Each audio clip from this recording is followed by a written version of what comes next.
gold is making a decisive move, surging past the $3,000 mark. What's driving this breakout? And is $3,000 the springboard for another rally or the beginning of a consolidation phase? Find out more in this week's As Good as Gold. Greetings, fellow traders. I'm Dylan, a research strategist at Pepperstone, presenting the latest weekly update on As Good as Gold. Over the past week, gold has been dominated by the bulls, finally breaking through the long-anticipated $3,000 milestone. Hidden geopolitical tensions, uncertainty around U.S. tariff policies, and concerns over its economic outlook continue to fuel the demand for gold as a safe haven asset. This week's FOMC meeting and Powell's speech on Wednesday will be key events to watch, as they could have a significant impact on gold prices. Looking at the daily chart of gold against US dollar, after 1.5 months of consolidation, gold surged last Thursday, followed by a decisive breakout above $3,000 the next day, setting a new all-time high. With 5 straight days of gains, the RSI is nearing overbought territory at the moment, and if the bullish momentum continues, the next level traders will be closely watched is $30.50. However, if profit-taking kicks in, the 5-day EMA and $28.80 could provide downside support.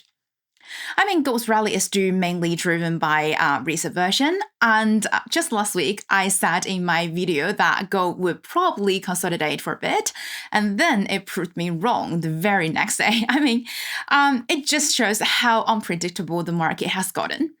On the geopolitical front, with US-Russia relations show signs of easing and Europe's defense strategy is becoming clearer, tensions in the Red Sea have flared up, injecting fresh uncertainty into the global market. That said, the biggest wildcard remains the US tariff policy, for sure. Following the White House's decision to expand steel and aluminum tariffs, Trump has now threatened a 200% tariff on European wine imports in retaliation for the EU's 50% tariff on American whiskey. He has also reiterated plans for broad-based reciprocal tariffs starting April the 2nd, with additional levies targeting specific industries. The rapid shifts in tariff policies are creating ongoing uncertainty, which continues to provide strong support for gold prices. And beyond the unpredictable tariff and geopolitical landscape, weak U.S. economic data present a more tangible risk, I would say. While February's US CPI data came in below expectations across the board, with core inflation rising only 0.2% month-on-month and retail sales showing signs of improvement, at least for the control group, long-term inflation expectations tell a different story.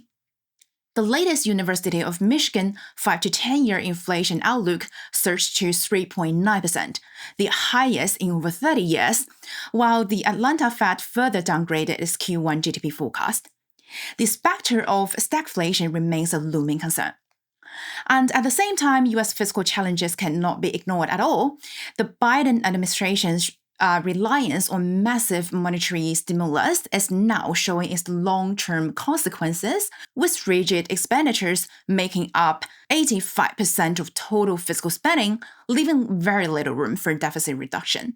In response, Elon Musk has proposed a 10% reduction in the federal workforce. However, given that the federal employees accounted for just 1.5% of non-farm payrolls, and considering the severance cost of mass layoffs, the actual impact on fiscal consolidation might be quite limited. Instead, such measures could dent market confidence and weigh on economic performance.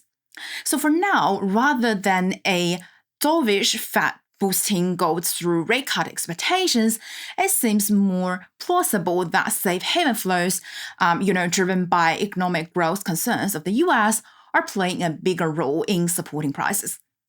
Lutnick has hinted the government plans to take full control of the economy starting in Q4, but until then, markets are likely to remain quite volatile, further reinforcing gold's medium-term strength. So in summary, gold bulls have dominated the past week, driving prices past the critical $3,000 level. Given the White House's aggressive tariff policies and lingering uncertainty around the US economy, gold's path of least resistance still appears to be upward. However, with gold rallying over 16% in under a quarter without a significant pullback, the risk of a technical correction should not be overlooked. Additionally, with the US government shutdown threat temporarily averted, risk sentiment has seen a modest recovery over the past 2 days, which could cap further gold gains in the short term. So looking ahead to key risk events, we are expecting a central bank bonanza this week with major monetary policy meetings from the Fed, Bank of Japan, and Bank of England, etc. Given the extreme uncertainty surrounding tariff policies, caution will likely be the central theme across this kind of central bank statements from my personal perspective. Markets widely expect the Fed to hold rates steady at the March FOMC meeting, making any potential adjustment to the dot plot and Powell's post-meeting remarks the primary focus. If Powell signals a dovish shift, gold could extend its gains.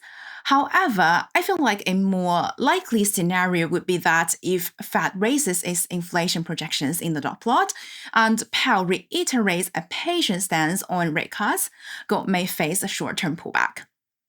So that's pretty much all for this week. If this video was helpful, don't forget to subscribe, like, and spread the love. If you have any ideas on how the upcoming events might impact gold trading, drop a comment below and let's chat about it.